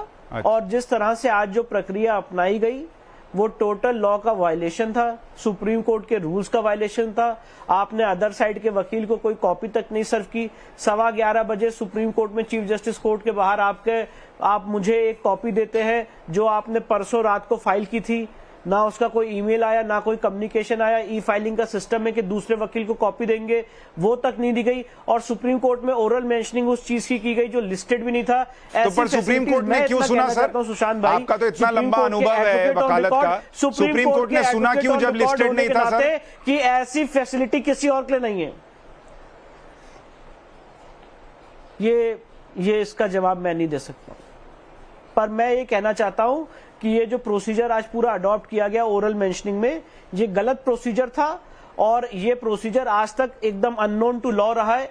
ऐसा प्रोसीजर कभी भी मैंने अडॉप्ट होते हुए नहीं देखा है कि ओरल मेंशनिंग में डिस्ट्रिक्ट कोर्ट के ऑर्डर को सीधे सुप्रीम कोर्ट में चुनौती दी जा रही है बिना कोई पिटीशन के, बिना कोई पिटीशन की कॉपी के। और हमने भी सुशांत जी देखिए, जब हमने शिवलिंग की एसआई सर्वे की मांग की थी तो हमने पहले डिस्ट्रिक्ट कोर्ट में फाइल किया, डिस्ट्रिक्ट कोर्ट ने पहले हमने सुप्रीम कोर्ट में फाइल किया। तो आपने पाठशाला किया था, आपने कहा था भैया वहां क्यों चले गए, वहां जाना चाहिए था। जबकि लीगल पॉइंट यह था कि वहां पे सुप्रीम कोर्ट ने सील किया था तो सुप्रीम कोर्ट ही ऑर्डर कर सकता था। जब डिस्ट्रिक्ट कोर्ट क्या गया, डिस्ट्रिक्ट कोर्ट ने कहा सुप्रीम कोर्ट ने सील किया है, आप वहां जाइए। हाई कोर्ट गया, हाई कोर्ट से रिलीफ मिली, हाई कोर्ट ने कहा कि नहीं 12 मई को कि नहीं सर्वे होना चाहिए। उसके अगेंस्ट जो सुप्रीम कोर्ट आ गए, उस दिन भी कोई पिटीशन नहीं लगी थी और 19 मई को स्टे करा लिया। जब ये मैटर 11 जुलाई को लगा सुप्रीम कोर्ट के सामने, तो उनके वकील कहते हैं कि हमें रिजॉइंडर एफिडेविट फाइल करने के लिए 8 हफ्ते का समय चाहिए। अब अगली तारीख 29 अगस्त पड़ गई। तो सिर्फ और सिर्फ सर्वे कैसे टाला जा सके, कितना टाइम बाय किया जा सके, ये इनकी पूरी कोशिश है। और ये कोशिश इसलिए है क्योंकि सर्वे में जो चीजें मिलने वाली हैं वो उम्मीद से परे चीजें मिलने वाली हैं, उम्मीद से परे। आज अगर मैं आपसे रिक्वेस्ट करूंगा, क्योंकि आप बहुत अच्छा जर्नलिज्म करते हैं, इन्वेस्टिगेटिव जर्नलिज्म करते हैं, जरा काशी की नब्ज पूछिए, ज्ञान व्यापी की और काशी के लोगों की नब्ज पूछिए। आज पूरा काशी प्रफुल्लित था कि आज हमारे महादेव की प्रतीक्षा खत्म हो रही है, इतने सालों बाद सर्वे होगा और लीगल माध्यम से हम अपने अभीष्ट तक पहुंचेंगे। पूरा काशी प्रफुल्लित था और उसको रोक लगाने का काम किया गया। ठीक है, 2 दिन के लिए रोक लगाइए, हम हाईकोर्ट जाएंगे, हाईकोर्ट अगर हमारी बात नहीं मानेगा तो सुप्रीम कोर्ट आएंगे। पर पॉइंट इन इशू ये, लॉजिक ये है कि भाई सर्वे स्टे करना क्यों है जब इस सर्वे से स्ट्रक्चर को डैमेज नहीं होने वाला है। डिस्ट्रिक्ट कोर्ट वाराणसी ने अपने ऑर्डर में स्पष्ट लिखा है कि यहां पे बिना डैमेज किए हुए सर्वे किया जाए। एएसआई बिना डैमेज किए हुए सर्वे कर रहा है, तो सर्वे रोकना क्यों है? नहीं, और अब मैं आपसे ये भी नहीं पूछूंगा कि जब ये कोर्ट ने कह दिया था कि भाई जब डैमेज नहीं हो रहा है तो सर्वे होने दीजिए और 1 हफ्ते डैमेज मत कीजिएगा, तब तक आप हाईकोर्ट आइए। फिर अचानक से उन्होंने कहा कि नहीं रोकिए और फिर वो रोक दिया गया। अब छोड़िए, उसमें नहीं जाते हैं, अब आप हाईकोर्ट में लड़ाई लड़िएगा। लेकिन मैं बस इतना जरूर कहूंगा कि बहुत ही विचित्र स्थिति है। 2 लोग खड़े हैं, एक व्यक्ति एक बच्चे का हाथ पकड़े हुए और कह रहा है ये मेरा बच्चा है, और दूसरे व्यक्ति को कह रहा है ये एकदम झूठा आदमी है, ये बच्चे पे झूठा क्लेम कर रहा है, ये इसका बाप हो ही नहीं सकता। और वो आदमी जिसे झूठा बताया जा रहा है वो दावा ठोक रहा है, चैलेंज कर रहा है कि डीएनए टेस्ट कराइए। और जो बच्चे का हाथ पकड़ के कह रहा है कि अरे मैं ही बाप हूं, वो कह रहा है कि मैं डीएनए टेस्ट नहीं करा सकता। रोकिए जज साहब, रोकिए, ये डीएनए टेस्ट रोक दीजिए, नहीं तो अनर्थ हो जाएगा। अब समझ जाइए बाप कौन है और बच्चा कौन है। एग्जैक्टली। तो इसलिए विष्णु भाई आपको बहुत साधुवाद, आप ये लड़ाई लड़ते रहिए, बाकी हम लोग तो पाठशाला में दिखाते ही रहेंगे। बहुत बहुत धन्यवाद जुड़ने के लिए। सीमा और सचिन की लव स्टोरी पिछले कई दिनों से चर्चा। सीमा का दावा है कि वो अपने प्यार को हासिल करने के लिए पाकिस्तान छोड़कर भारत आई।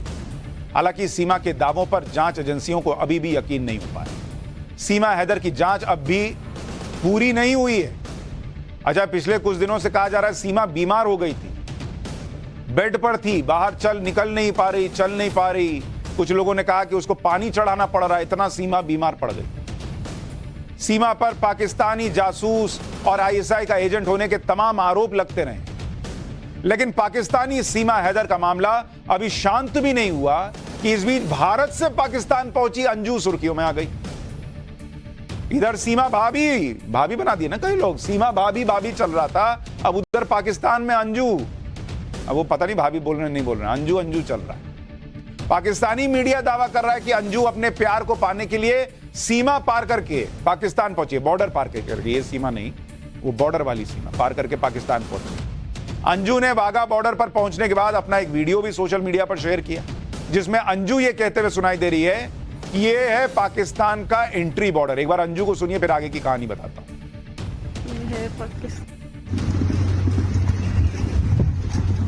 ये है पाकिस्तान एंट्री बॉर्डर।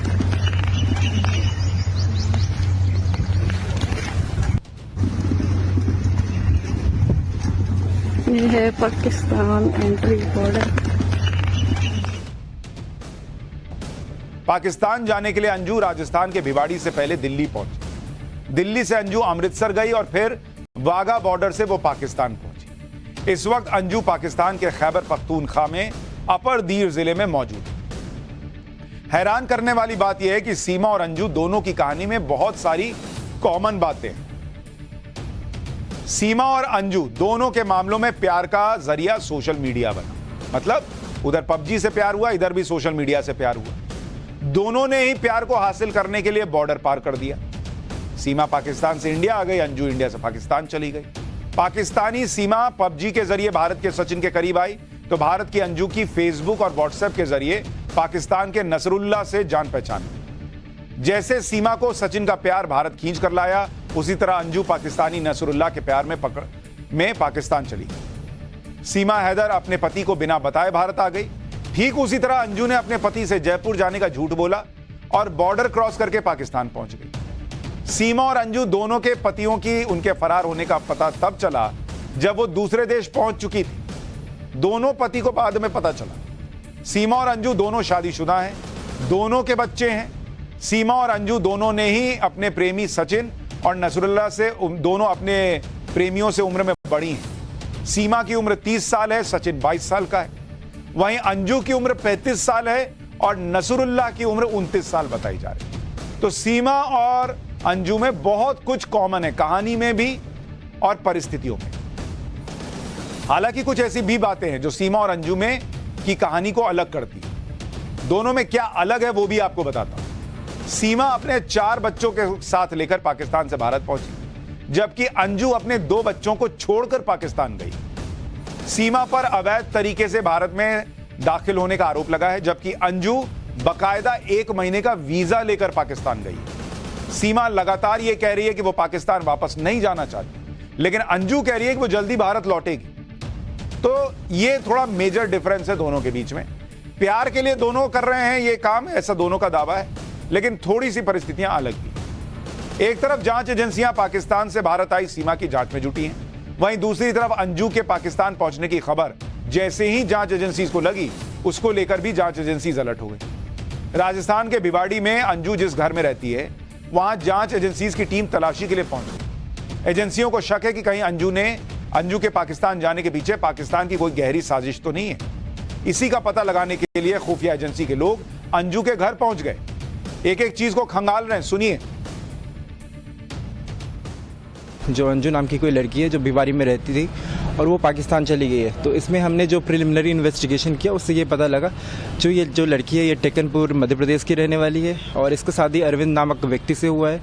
2007 में से ये भिवाड़ी में रह रही है और जो पाकिस्तान बेस्ड लड़का है उससे ये 3-4 साल से कांटेक्ट में थी, फेसबुक के थ्रू, व्हाट्सएप कॉलिंग के थ्रू। और ये थर्सडे को अपने घर वाले को बता के गई है जो अमृतसर घूमने के लिए जा रही है और ये 21 तारीख को क्रॉस ओवर कर गई पाकिस्तान में। और ये इन्फॉर्मेशन उनके फैमिली मेम्बर्स को फ्राइडे को ही मिल गया था जो 21 तारीख है।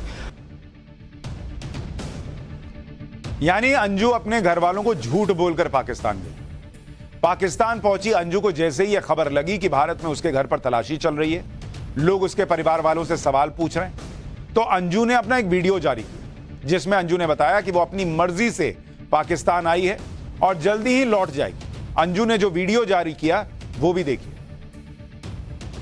मैं सबको ये मैसेज देना चाहती हूँ कि मैं यहाँ पे लीगल तरीके से आई हूँ और मैं अपनी प्लानिंग से आई हूँ। ये कोई 2 दिन की बात नहीं है कि मैं अचानक से आ गई हूँ और मैं यहाँ पे सेफ़ हूँ, कोई दिक्कत नहीं है। और जैसे मैं आई थी और वैसे मेरा जाने का प्रोसेस है और मैं वापस भी आ रही हूँ। मैं अभी बस 2-3 दिन में मैं पहुँच जाऊँगी वहाँ पे आराम से। और मेरी सबसे रिक्वेस्ट यही है सारे मीडिया वालों से सबसे कि प्लीज़ आप मेरे रिश्तेदारों को और बच्चों को परेशान ना करें। बस ये रिक्वेस्ट है, उनको परेशान ना करें प्लीज़। जो कुछ बात करनी है मुझसे बात करें, मुझे कांटेक्ट कीजिए, मैं लाइन पे हूँ हर टाइम। अपनी पत्नी के पाकिस्तान जाने की जानकारी मिलने के बाद से अंजू के पति अरविंद बहुत हैरान। उनको पता ही नहीं है कि उनकी पत्नी आखिर क्यों और कैसे पाकिस्तान चली गई। एक बार अंजू के पति को भी सुन। इस वक्त हम मौजूद हैं उस फ्लैट में जहां पर अंजू रहा करते थे। अंजू के पति हमारे साथ है, अरविंद, उनसे बात करेंगे। अरविंद, कैसे पता लगा, क्या हुआ? मेरे को कल पता चला लाहौर के बारे में। बताइए कैसे पता लगा? उसको फोन आया था। खुद का फोन आया? हाँ। अच्छा, इससे पहले क्या कह के वो गई थी आपसे यहाँ से? जयपुर के लिए बोल के गई थी कि मैं जयपुर जा रही हूँ। कब निकली थी यहाँ से? यह शुक्रवार या बृहस्पतिवार को गई है, दोनों में से एक दिन पहले। तो जयपुर की क्या कह के गई थी? जयपुर क्यों जा रही है? घूमने के लिए बोली तो माइंड फ्रेश हो जाएगा, एक सहेली रहती है उसके यहाँ जाऊँगा। उसके पास जाना। तो फिर आपकी बात इतने जयपुर गई इसके बाद से हुई नहीं थी? ना, बात हो रही थी, मैं जयपुर ही सोच के बात कर रहा था। अच्छा। हाँ। तो क्या कॉल से बात हो रही थी, व्हाट्सएप कॉल? व्हाट्सएप कॉल से भी हो रही थी और से भी हो रही थी, टेक्स्ट मैसेज। अच्छा, आपको क्या पता लगा कब पहुंची वो पाकिस्तान? ये मेरे को तो कल पता चला है ना। पाकिस्तान कब पहुंची है? कल बताइए मेरे को। अच्छा। हाँ। और यहाँ से निकली थी 3-4 दिन पहले? हाँ। तो वो क्या हिंदू हैं या क्रिश्चियन हैं? हमारे क्रिश्चियन में शादी है दोनों की। दोनों? हाँ, वो क्रिश्चियन ये जब छोटे थे ना, ये साले वाले, तभी उनके मम्मी पापा कन्वर्ट हुए हैं। कन्वर्ट हो गए? हाँ। पहले वो हिंदू थे? हाँ। कहाँ के रहने वाली हैं वो टेकनपुर के रहने वाले हैं। ग्वालियर? हाँ। अच्छा, आप कहाँ के रहने वाले हैं? मैं तो यूपी से हूँ, बलिया। हाँ। आपको पता लगा अभी पाकिस्तानी मीडिया में खबर चल रही है कि वो उसकी सगाई होने वाली है 2-3 बाद? नहीं, ये तो मेरे को बाद में पता चला सगाई के बारे में 2-3 दिन बाद। अभी मैंने कल पूछा तो शादी कर रही है ना, ऐसी तो कोई बात नहीं है शादी की। अच्छा, लेकिन पाकिस्तानी मीडिया में पूरा ये सब चल रहा है। अब पता नहीं, मैं तो देख भी नहीं रहा हूँ। पहले कभी आपको ऐसा आभास था कि ऐसा हो सकता है? नहीं, ऐसा कुछ नहीं था। पत्नी पाकिस्तान चली गई है, पति कह रहा है मुझे पता नहीं वहां सगाई की बात चल रही है नहीं चल रही। लेकिन अब बात पाकिस्तानी सीमा हैदर की। एक तरफ पाकिस्तानी सीमा हैदर अपनी बेगुनाही के सबूत दे रही है, भारत की नागरिकता देने के लिए राष्ट्रपति से गुहार लगा रही है। सीमा हैदर की तरफ से लगातार ये दलील दी जा रही है कि अगर वो पाकिस्तान जाएगी तो जिंदा नहीं बचेगी। लेकिन यूपी एटीएस सीमा की सच्चाई को बेपर्दा करने में जुटा हुआ है। यूपी एटीएस ने सीमा हैदर केस में यूपी के बुलंदशहर से 2 भाइयों को हिरासत में लिया है। पुष्पेंद्र मीणा और पवन मीणा दोनों बुलंदशहर के अहमदगढ़ में जन सेवा केंद्र चलाते हैं। दोनों भाइयों पर सीमा और सचिन के आधार कार्ड और दूसरे दस्तावेजों में छेड़छाड़ का आरोप। नहीं सुने थे कि सीमा के पास आधार कार्ड मिला है। यही 2 लोग कुछ गड़बड़ किए थे। दोनों को यूपी एटीएस पूछताछ के लिए अपने साथ ले गई। जांच एजेंसीज ने सचिन मीणा की निशानदेही पर जन सेवा केंद्र पर छापा मारा था। मतलब साफ है कि जांच एजेंसियों ने अब तक सीमा को क्लीन चिट नहीं दी है। कहा जा रहा है कि सच्चाई का पता लगाने के लिए यूपी एटीएस सीमा का पॉलीग्राफ टेस्ट कराना चाहती है, लेकिन ऐसा करने के लिए कोर्ट से मंजूरी लेनी होगी। हालांकि सीमा हैदर के पॉलीग्राफ टेस्ट पर फिलहाल कोई आधिकारिक बयान नहीं आया है। एक तरफ यूपी एटीएस पाकिस्तान से आई सीमा की सच्चाई जुटाने में लगी हुई, दूसरी तरफ नोएडा पुलिस सीमा की हकीकत जानने के लिए पाकिस्तान उच्चायोग की मदद मांग रहा है। नोएडा पुलिस ने सीमा हैदर से मिले सभी दस्तावेजों को दिल्ली में मौजूद पाकिस्तान उच्चायोग के पास भेजा है, ताकि इसकी पुष्टि हो जाए कि सीमा पाकिस्तान की नागरिक है भी या नहीं। नोएडा पुलिस ने सीमा के पास से बरामद पासपोर्ट, पाकिस्तानी पहचान पत्र और सीमा के बच्चों के पासपोर्ट जांच के लिए भेजे हैं। इसके साथ ही पुलिस ने सीमा हैदर के फोन को भी फॉरेंसिक जांच के लिए भेजा है। पुलिस से पूछताछ में सीमा ने दावा किया है कि उसने फोन से कोई डेटा डिलीट नहीं किया। ये वो दावा कर रही है। अब सीमा हैदर के फोन की फॉरेंसिक जांच की रिपोर्ट और पाकिस्तान उच्चायोग से उसके दस्तावेजों के वेरिफिकेशन के बाद जांच आगे बढ़ने की उम्मीद। पाठशाला में अब पीएम मोदी के नए कमाल का चैप्टर। पीएम मोदी ने दिल्ली में वो बनवा दिया जिसे देखकर आप हैरान रह जाएंगे। इसे देखकर आपको लगेगा कि किस दुनिया में आ गए भाई। देखिए एक बार।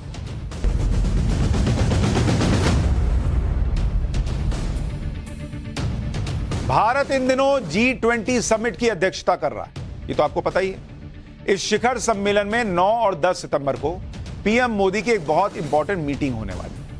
इस मीटिंग में दुनिया के 20 देशों के राष्ट्रपति और प्रधानमंत्री आने वाले हैं। यह कार्यक्रम दिल्ली के प्रगति मैदान में होगा। इसलिए पीएम मोदी ने प्रगति मैदान का हुलिया ही पूरी तरह चेंज करवा दिया है, क्योंकि इंडिया की इमेज का सवाल है ना भाई। अब यहां एक शानदार कन्वेंशन सेंटर तैयार किया गया है। IECC यानी इंटरनेशनल एग्जीबिशन कम कन्वेंशन सेंटर। यह दुनिया के सबसे बड़े कन्वेंशन सेंटर में से एक है। आप देखिए भाई, 7,000 लोग यहां बैठ सकते हैं। प्रगति मैदान में बन रहा IECC कॉम्प्लेक्स इतना बड़ा है कि ऑस्ट्रेलिया का जो मशहूर ओपेरा हाउस है वो भी उसके सामने छोटा पड़ जाए। ये देखिए ऑस्ट्रेलिया वाला ओपेरा हाउस, इसको देखने के लिए लोग जाते हैं, इतना जबरदस्त है, भव्य है। तो अपने प्रगति मैदान में अब वो बन गया है जिसके सामने ये छोटा पड़ जाएगा। सिडनी में जो ओपेरा हाउस है उसमें 5,500 लोगों के बैठने की व्यवस्था है, लेकिन भारत के इस IECC कॉम्प्लेक्स में 7,000 से ज्यादा लोग एक साथ बैठ सकते हैं। यह कॉम्प्लेक्स दुनिया के टॉप 10 प्रदर्शनी और कन्वेंशन कॉम्प्लेक्स में शामिल हो गया है। अब पीएम मोदी 26 जुलाई को इसका उद्घाटन करके इसे देश को सौंपने वाले। तो एक तरफ वो जो अपना संसद भवन बना है उसको देखकर लोग इतना भव्य और जबरदस्त बना कि लोगों का मुंह खुला रह गया था। अब यह कन्वेंशन सेंटर प्रगति मैदान में बन गया है। जिस तरह प्रगति मैदान में ट्रेड एक्सपो, एग्जीबिशन और सांस्कृतिक कार्यक्रम हुआ करते थे, वैसे ही IECC कॉम्प्लेक्स में ये सभी कार्यक्रम हैं। इसमें सबसे खास बात यह है कि अब यहां इंटरनेशनल समिट और सेमिनार्स भी हो पाएंगे। अभी तक इस तरह के कार्यक्रम विज्ञान भवन और दूसरी इमारतों में होते थे, लेकिन इस कॉम्प्लेक्स के बन जाने से एक ही छत के नीचे बड़े से बड़े कार्यक्रम हो सकते हैं। आगे बढ़ने से पहले आपको इस कॉम्प्लेक्स की कुछ खासियत बताता हूं कि हम क्यों कह रहे हैं कि इतना जबरदस्त बना है। 123 एकड़ में फैला यह कॉम्प्लेक्स नए भारत का प्रतीक है। करीब 10 मंजिला ऊंचे बने कन्वेंशन सेंटर में ग्लास फेस्ड लगाया गया है, जहां से आप इंडिया गेट देख सकते हैं। मतलब दीवार नहीं है, ज्यादातर जगहों पर शीशा है, तो आपको इंडिया गेट भी नजर आए।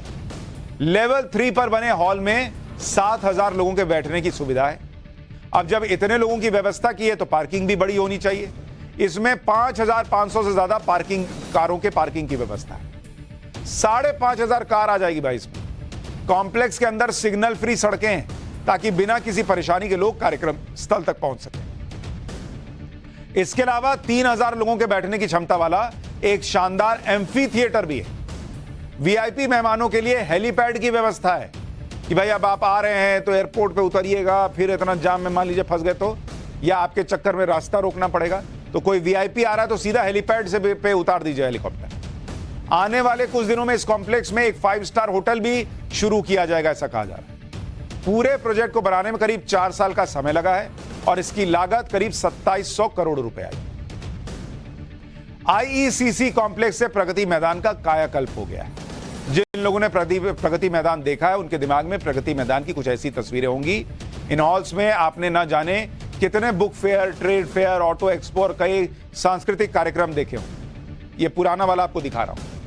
ऐसा था क्योंकि प्रगति मैदान की शुरुआत 1972 में हुई थी। इस हिसाब से ये इमारत 50 साल पुरानी भी हो चुकी थी। इसमें आए दिन मरम्मत का काम चलता रहता था। लेकिन 2017 में सरकार ने प्रगति मैदान का कायाकल्प करने का निर्णय लिया और अब ये प्रगति मैदान के इस कॉम्प्लेक्स से आईईसीसी का शानदार कॉम्प्लेक्स बन चुका है। दुनिया की शानदार इमारतों में शामिल हो चुका है। देख रहे हैं, ये नया वाला है और वो पुराना वाला, दोनों का फर्क देख लीजिए। ये पुराना वाला, अब इसके जस्ट बाद नया वाला डालिए, ये देखिए नया वाला। अच्छा, ये तो हुई दिल्ली की इमारत की बात। अब आपको नरेंद्र मोदी के गुजरात में तैयार हुई दुनिया की सबसे बड़ी ऑफिस बिल्डिंग भी दिखाता हूं। यह भी अपने आप में अनोखा है, इसने तो वर्ल्ड रिकॉर्ड ही बना दिया। इस बिल्डिंग में एक साथ कितने लोग काम कर सकते पता है? 67,000 लोग एक साथ इस बिल्डिंग में काम कर सकते। कुछ दिन पहले तक दुनिया की सबसे बड़ी ऑफिस बिल्डिंग के तौर पर अमेरिका के पेंटागन को जाना जाता था। यह अमेरिका के रक्षा विभाग का हेडक्वार्टर है जिसमें करीब 26,000 लोग काम कर सकते थे।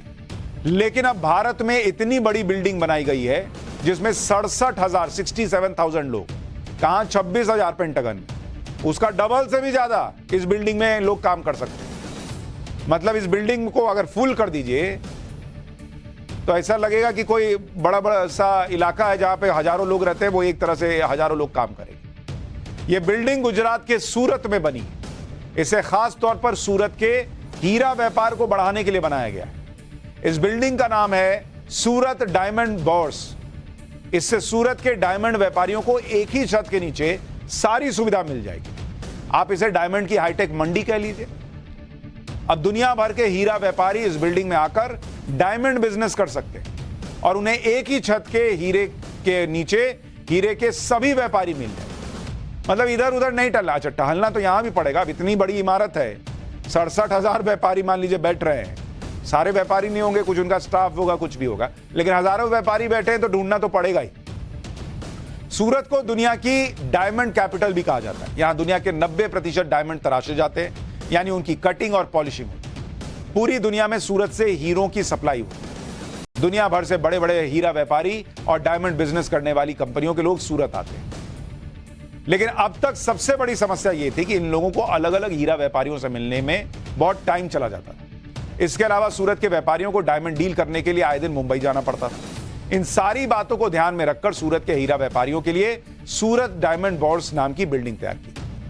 अब दिवाली के मौके पर नवंबर में पीएम मोदी के हाथों इस बिल्डिंग का उद्घाटन करवाया जाना है। अगर इस बिल्डिंग के बारे में आपको बता रहा हूं तो यह भी ध्यान रखिए कि इस बिल्डिंग की कुछ खासियतें हैं। जैसे इस सूरत डायमंड बोर्स को 66 लाख स्क्वायर फीट एरिया में बनाया गया। इसमें 15 फ्लोर की 9 बिल्डिंग है जो आपस में इंटरकनेक्टेड है। इसमें करीब 4500 ऑफिसेज बनाए गए हैं जिसमें 67,000 लोग काम कर सकते हैं। इसमें 131 लिफ्ट है। भैया इतने लोग काम करेंगे और 4 लिफ्ट लगाइएगा तो वहां लिफ्ट के लिए मारामारी हो जाएगी। तो 131 लिफ्ट लगी हुई। इस बिल्डिंग में देश के हीरा व्यापारियों के दफ्तरों के अलावा दुनिया भर की करीब 350 डायमंड कंपनियों के दफ्तर और वर्कशॉप भी होंगे। इसके अलावा एक ही छत के नीचे डायमंड टेस्टिंग हो जाएगी, उसके लिए लैब्स बने हुए हैं, ग्रेडिंग हो जाएगी, सर्टिफिकेशन की सुविधा है। अभी तक ये काम अलग अलग जगहों पर होता था। जो व्यापारी हीरा खरीदते हैं वो इसकी क्वालिटी जांच करवाने के लिए लैब जाते थे, फिर लैब अलग अलग इलाकों में होता था। अब सब कुछ इसी एक बिल्डिंग के नीचे हो जाएगा। तो ये और अब फैक्ट चेक की क्लास। मणिपुर घटना को लेकर कई तरह की न्यूज सोशल मीडिया पर लोग शेयर कर रहे हैं। ऐसी एक न्यूज शेयर की जा रही है जिसमें दावा किया जा रहा है कि मणिपुर घटना के आरोपियों का आरएसएस के साथ कनेक्शन। इस पोस्ट में एक तस्वीर के जरिए यह दावा किया जा रहा है कि आरोपियों के कनेक्शन संघ के साथ है। मामला मणिपुर से जुड़ा है और संवेदनशील है, इसलिए हमने इस न्यूज का फैक्ट चेक किया। हमारी रिसर्च में पता चला कि तस्वीर में जो युवक दिखाई दे रहा है वो मणिपुर बीजेपी के उपाध्यक्ष चिदानंद सिंह के बेटे हैं। चिदानंद सिंह ने ट्वीट करके लिखा है कि जो लोग उनके बेटे की तस्वीर का गलत इस्तेमाल कर रहे हैं उनके खिलाफ कोर्ट में क्रिमिनल केस करेंगे, वो मानहानि का केस किया जाएगा। उन्होंने लिखा है कि उनके परिवार का मणिपुर की जघन्य घटना से कोई लेना देना नहीं।